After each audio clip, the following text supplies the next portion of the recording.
Bonjour et bienvenue sur 1, 2, 3 Français, le podcast des parents expatriés. Je m'appelle Audrey, je suis franco-allemande et je vis en Allemagne depuis 15 ans. Je suis maman de 2 enfants nés en Allemagne et qui grandissent avec 2 langues, l'allemand et le français. Je suis professeure de français langue étrangère et langue maternelle. En 2022, j'ai lancé les Franco-Expats pour permettre aux enfants francophones de Cologne et de l'étranger de garder un lien actif avec la langue française ainsi qu'avec la culture francophone. Aujourd'hui, je lance le podcast 1, 2, 3 Français afin de donner la parole aux parents expatriés sur leur expérience de l'éducation bilingue au quotidien de leurs enfants. J'accueillerai aussi des professionnels qui apporteront des conseils et donneront des idées pour soutenir ces familles expatriées. Bonne écoute!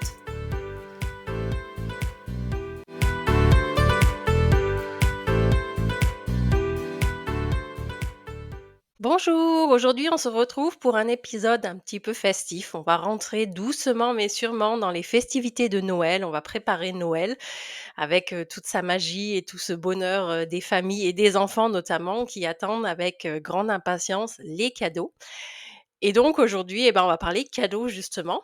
Alors, moi je suis maman, donc je sais que ça peut être difficile de trouver des idées de cadeaux pour ses enfants.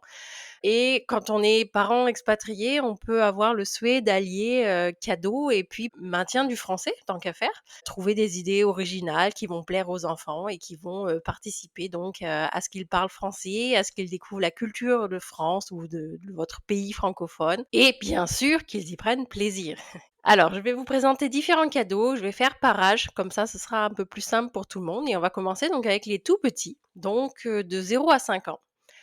Alors à cet âge-là, évidemment, les enfants ne lisent pas encore, donc ça va être, des cadeaux orientés, sur l'échange oral, donc la lecture de livres par les parents ou par toute autre personne qui sait lire évidemment.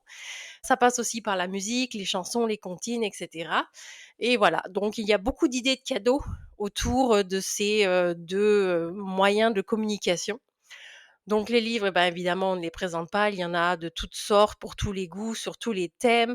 Des livres à histoire, des livres plutôt pour expliquer un phénomène, expliquer voilà les trains, les animaux de la ferme, les animaux de la jungle, etc. Donc là aussi, il y en a vraiment pour tous les goûts, tous les pays, toutes les origines, etc. Donc ça, c'est très pratique. Et Noël, c'est vraiment l'occasion de remplir sa bibliothèque de livres français. Alors dans les livres, qu'est-ce que je peux vous conseiller? Alors déjà, il y a les livres musicaux. Moi, c'est des livres que j'ai beaucoup aimés, que j'aime toujours. Bon, mes enfants sont un petit peu grands, mais ils les aiment toujours aussi.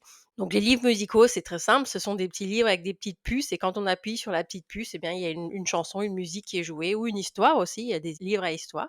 Ça permet aux enfants d'être un petit peu autonomes, d'écouter ce livre, et ce que j'aime bien dans ces livres, c'est que, ils se sont vraiment démocratisés, j'ai envie de dire et qu'il y en a vraiment de toutes les sortes. Alors il y a les classiques, mes premières comptines, comptines du monde, différents styles musicaux, hein, le rock, le celte, la valse et cetera.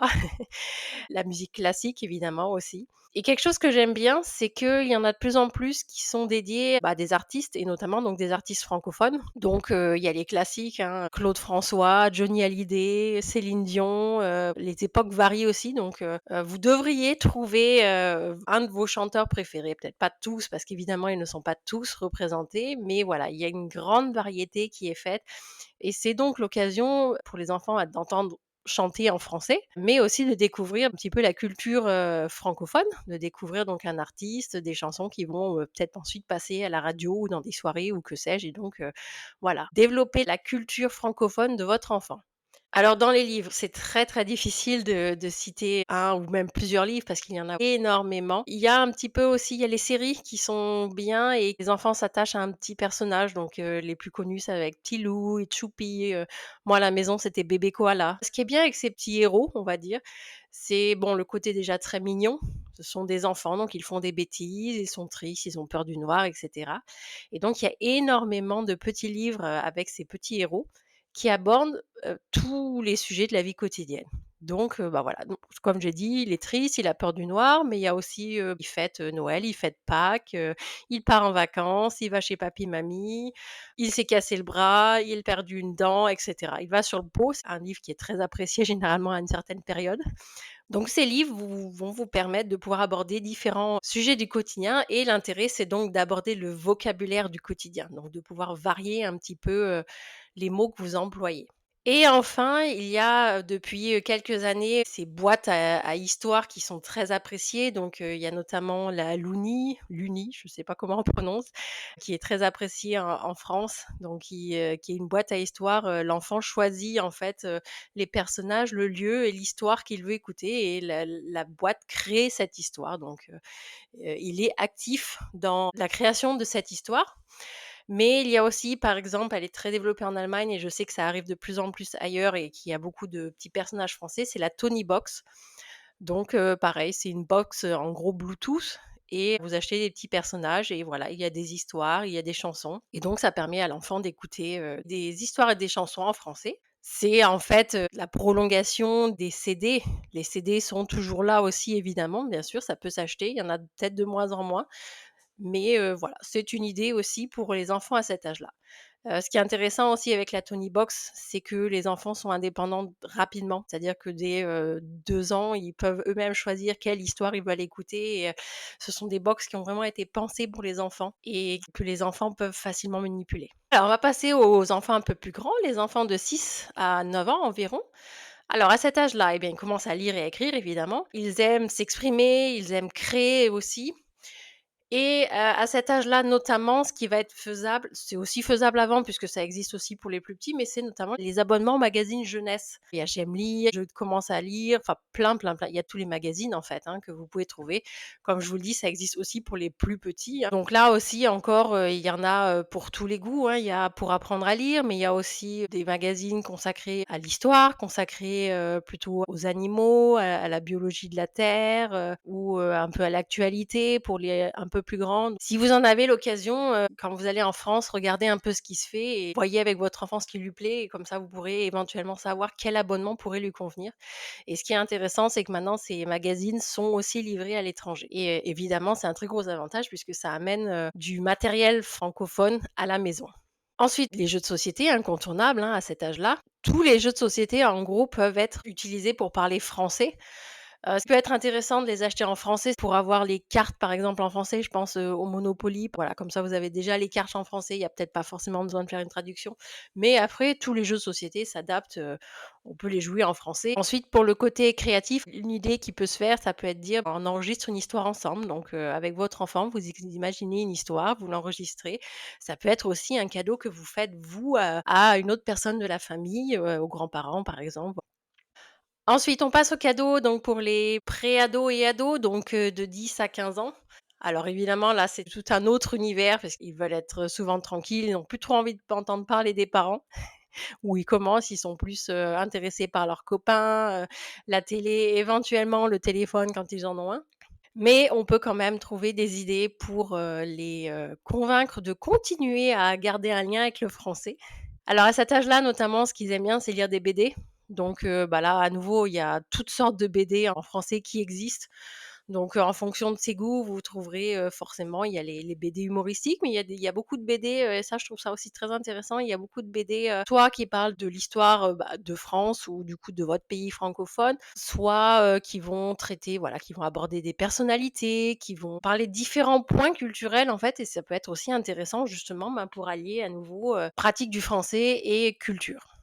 Ensuite, à cet âge-là, ils vont commencer à aimer, bah, par exemple, les romans, donc Harry Potter. Si voilà, s'il y a des fans dans la famille, c'est le moment où ils peuvent commencer à les lire, donc pourquoi pas leur offrir si vous ne l'avez pas déjà dans votre bibliothèque.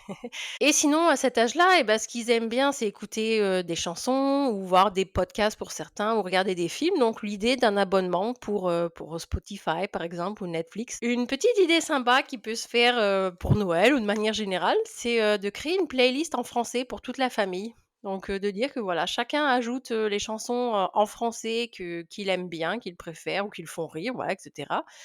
Et du coup, d'avoir cette playlist pour chacun qui peut être écoutée, pendant les voyages ou, pourquoi pas présenter, à la famille qui est restée en France pour leur montrer: «Bah, voilà, nous on connaît ça dans notre pays, c'est, ce qu'on aime» et puis, pourquoi pas, bah, prolonger cette idée de playlist familiale en invitant, ben, voilà, les grands-parents, les cousins, les tantes, les oncles qui sont encore dans le pays francophone, eux aussi à partager leurs coups de cœur et peut-être, chacun va découvrir, de nouveaux artistes, notamment ceux qui vivent à l'étranger, découvrir les artistes actuels qui sont joués, en France, en Belgique et cetera. Alors ensuite, on peut faire un cadeau un peu plus général, qui va être un cadeau entre guillemets «lien avec la France». Notamment, il y a de plus en plus de box, vous savez, ces box mensuelles qu'on reçoit donc une fois par mois, des fois c'est tous les 2 ou 3 mois et qui contiennent des surprises, des livres, des gourmandises, des recettes à tester, des activités et cetera. Donc il y en a de plus en plus. Moi, je n'en connais pas personnellement à conseiller, mais voilà, je vous invite à chercher. Il y a forcément aussi quelque chose qui vous plaira. Je sais qu'il y en a qui se font aussi, par pays, donc une box, qui est, en espagnol et en français, par exemple. Et sinon, bah, si on sort de l'idée, offrir un cadeau, mais plutôt passer du temps ensemble, et ben, la période de l'Avent, c'est une très bonne période pour passer du temps ensemble et échanger sur la culture, francophone. Alors l'Avent en France, c'est pas une grosse période. Moi, par exemple, je suis en Allemagne et l'Avent, c'est une période très chargée de tradition et vécue à 200 généralement. Mais voilà, ça peut quand même être l'occasion de dire: «Tiens, voilà, on fait des biscuits, comme on aurait fait ou comme on faisait nous, quand on était dans notre pays francophone enfant», chanter les chansons en français, évidemment les chansons de Noël ou lire des histoires sur Noël et cetera. Voilà, discuter, échanger sur cette très belle période en français et profiter donc de ce temps pour se créer des moments en français, donc faire une recette ensemble, mais aussi jouer à un jeu de société, se raconter des souvenirs d'enfance, rendre, une place, positive aux Français. Donc voilà pour ces idées de cadeaux, j'espère que ça vous aidera à trouver des idées pour vos petits francophones, pour leur permettre, tout au long de l'année à venir de continuer à pratiquer le français avec plaisir et de découvrir de nouvelles choses grâce aux livres, grâce, aux audios ou aux différents souvenirs partagés, peut-être aux box, voilà. N'hésitez pas aussi à me laisser en commentaire ou en message vos idées de cadeaux. Des fois, vous avez peut-être une idée, géniale que vous aimeriez partager avec d'autres qui, permettra, bah, d'apporter un peu de français et de culture francophone, dans les familles françaises et francophones de l'étranger. Et je finis là-dessus et je vous retrouve bientôt pour un nouvel épisode.